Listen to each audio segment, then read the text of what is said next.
నిన్ను కొట్టి పాడకుండా ఉండలేనయ్యా, జీవము ఉన్న నా యేసయ్యా.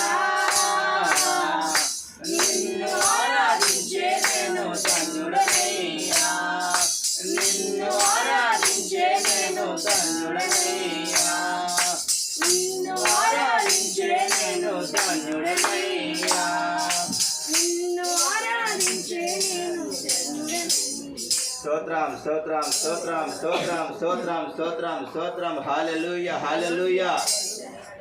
మనం జీవము గల దేవుని ఆరాధికులమైనాం.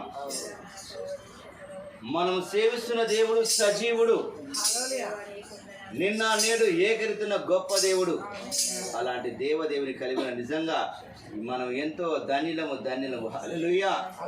అందుకే ప్రియమైన దేవుని బిడ్డలారా, ప్రతి ఒక్కరు కూడా ఆ జీవగల దేవుణ్ణి తెలుసుకోవాలని, దర్శించాలని, ఆయన ఆరాధించాలని, ఆయన స్తుతించాలని దేవుడు ఎంతగానో కోరుకుంటున్నాడు. ఏ ఒక్కరు నశించిపోవడం ఆయనకి ఇష్టం లేదు. ఏ ఒక్కరు నశించిపోవడము ఆయన చిత్తము కానే కాదు. ప్రతి ఒక్కరిని కూడా ఈ మధ్యాహ్న కాల సమయంలో ప్రేమిస్తూ ఉన్నాడు. అందరిని ప్రేమిస్తున్నాడు. యేసయ్య మిమ్మల్ని ప్రేమిస్తున్నాడు కనుక ఆయన సన్నిధికి రమ్మని ఆహ్వానిస్తున్నాడు.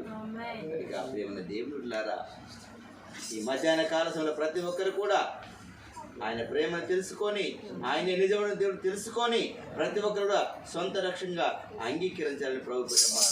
హల్లెలూయా హల్లెలూయా. స్తోత్రం స్తోత్రం స్తోత్రం స్తోత్రం స్తోత్రం స్తోత్రం. పరిశుద్ధుడైన దేవానికి వందనలైనా